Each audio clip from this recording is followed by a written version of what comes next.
Hello बच्चों, hello students. आज हम बात करेंगे रेस्पिरेशन के बारे में, जो कि क्लास टेंथ में एक टॉपिक भी है और जो लाइफ प्रोसेस के चैप्टर में है। ये टॉपिक रेस्पिरेशन के बारे में बात करेंगे। तो आप देख सकते हैं कि नोट, तो आप एक, अगर आपको चाहे तो आप ये नोट्स लिख सकते हैं। बहुत ही कम शब्द में मैंने नोट्स लिखा है, बुक में तो बहुत से डिटेल्स मिलेंगे। तो फ्रेंड्स, वीडियो देखने से पहले वीडियो को लाइक, शेयर और सब्सक्राइब ज़रूर कीजिए और मुझे बताइए कि कौन से टॉपिक में आपको अगला टॉपिक वीडियो चाहिए, तो मैं वैसे वीडियो भेजूँगा आपको।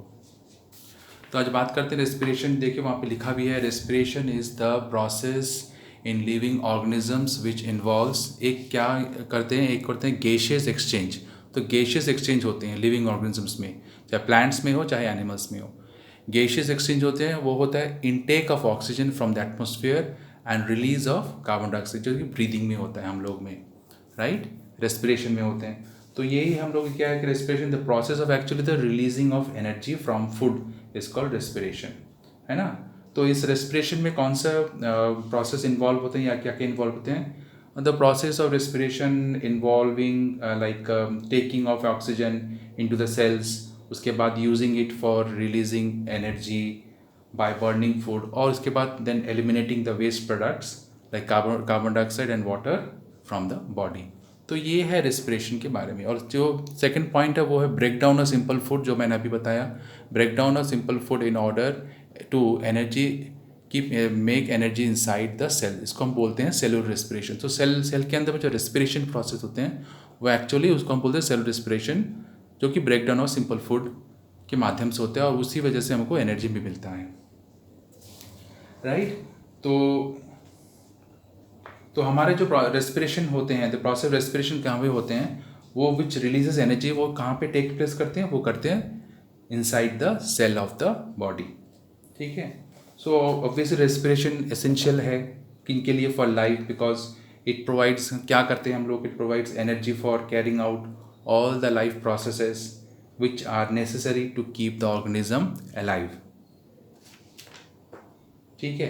तो break down of glucose by various pathways, तो हमने रेस्पिरेशन में देखा है कि जो हम लेते हैं, ओके, जो ग्लूकोज होता है वो ब्रेक डाउन होता है, और कहाँ कहाँ ब्रेक डाउन होता है, चाहे प्लांट्स में हो चाहे एनिमल्स में हो ह्यूमंस में हो, वो इस तरह से रिलीज होता है। तो हमने यहाँ पे बहुत ही शॉर्ट से लिखा है, तो आप देख सकते हैं कि जो मेन पर्पस ऑफ रेस्पिरेशन क्या है, respiration is release energy from the oxidation of simple food molecules. तो सिंपल फूड मॉलिक्यूल से जो ऑक्सीडेशन होगा यानी ऑक्सीडाइज होगा, लाइक ग्लूकोज से जो ऑक्सीडाइज, वहाँ से जो हमको एनर्जी मिलेगा, वही होता है रेस्पिरेशन का मेन पर्पस।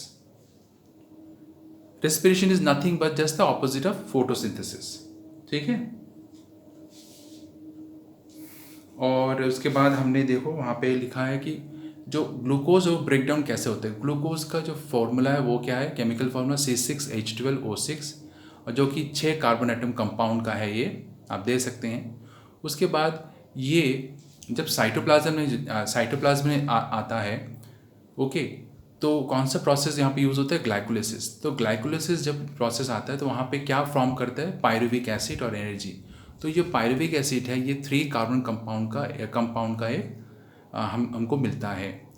तो अब जब ये जो पायरुविक एसिड और एनर्जी जब इन एब्सेंस ऑफ ऑक्सीजन में, अगर पायरुविक एसिड का ऑक्सीजन भी यहाँ नहीं मिलता है, तो वो क्या फॉर्म करेगा, इथानॉल और कार्बन डाइऑक्साइड, उसके साथ एनर्जी भी, ठीक है। और उसके बाद हम थोड़ा देख लेते हैं कि जो ग्लूकोज हमने बताया कि it is a simple food which is oxidised in the cells of organism during respiration. उसके बाद oxidation of glucose to pyruvic acid, या फिर उसको हम पायरुवेट भी बोलते हैं, राइट, पायरुवेट भी बोलते हैं, उस प्रोसेस को हम क्या बोल रहे हैं, ग्लाइकोलिसिस बोल रहे हैं।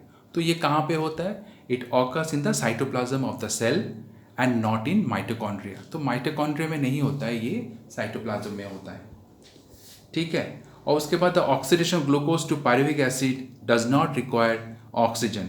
तो जो ग्लूकोज से पायरुविक एसिड आने के लिए उसको ऑक्सीजन की ज़रूरत नहीं पड़ती।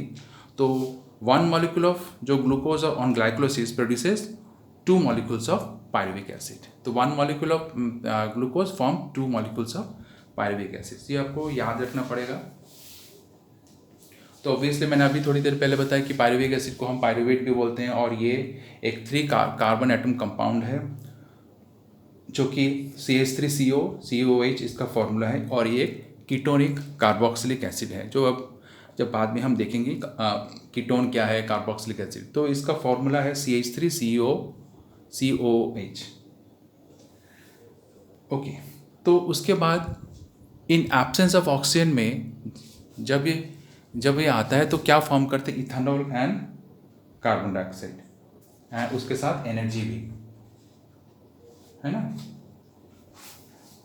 जब रेस्पिरेशन टेक्स, जब कहाँ पे, तो विदाउट ऑक्सीजन, यही रेस्पिरेशन अगर विदाउट ऑक्सीजन में होगा तो इसको हम क्या बोलेंगे, एनारोबिक रेस्पिरेशन बोलेंगे, है ना। इन एब्सेंस ऑफ ऑक्सीजन जहाँ पे हम ढूंढते हो तो ईस्ट फॉर्मेशन भी हो, तो वहाँ पे इथेनॉल फॉर्म होता है, that is C2H5OH, carbon dioxide form होता है और एनर्जी फॉर्म होता है,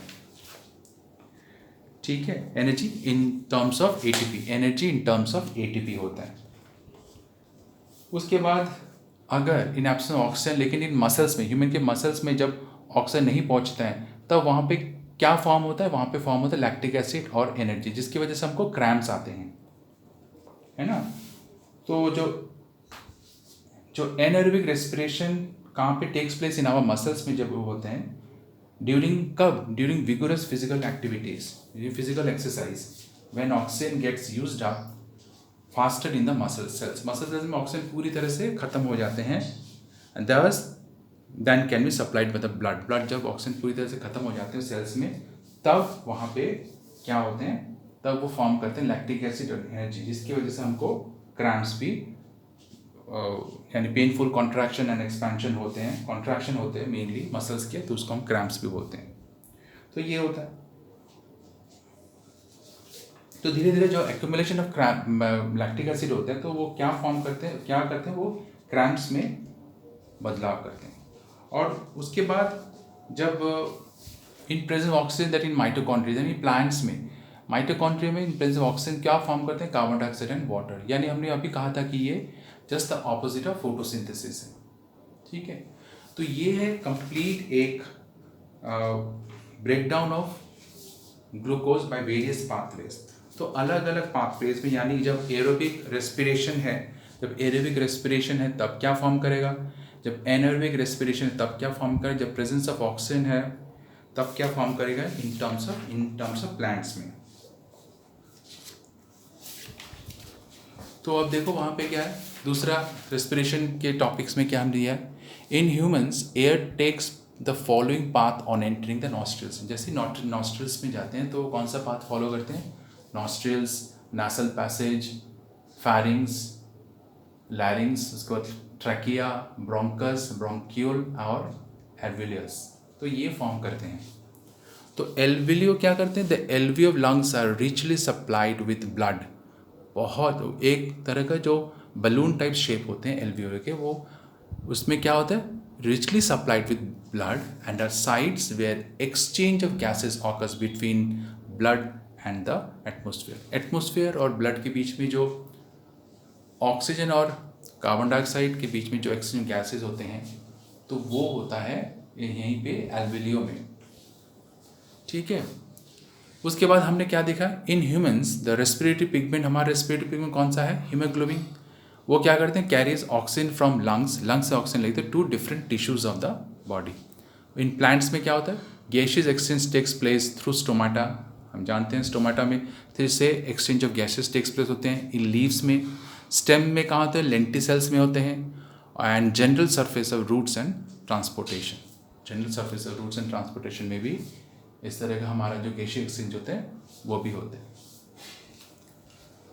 तो बच्चों, आप लोगों ने देखा कि रेस्पिरेशन का एक ओवरव्यू मैंने दे दिया है कि एक तो breakdown of glucose by various pathways, दूसरा है ह्यूमंस और एल्वियो का क्या काम है, ह्यूमंस में जो रेस्पिरेटरी पिगमेंट है उसके बारे में थोड़ा बताया। प्लांट्स में गैसीय एक्सचेंज कहाँ से होते हैं, स्टेम से कहाँ से होते हैं, रूट से कहाँ से, रूट्स में होते हैं, जनरल सरफेस में से रूट से ट्रांसपोर्ट होते हैं। तो बच्चों, आशा करता हूँ कि आपको ये वीडियो अच्छा लगा होगा। तो प्लीज़ वीडियो को लाइक, शेयर, सब्सक्राइब कीजिए और मेरे चैनल को सब्सक्राइब कीजिए। और कोई भी कमेंट्स हो, कोई भी आपका क्वेश्चन, तो मुझे ज़रूर पूछिए। मैं आपको एक जिस तरह का वीडियो चाहते हैं वही वीडियो मैं आपको दूंगा। थैंक यू दोस्तों।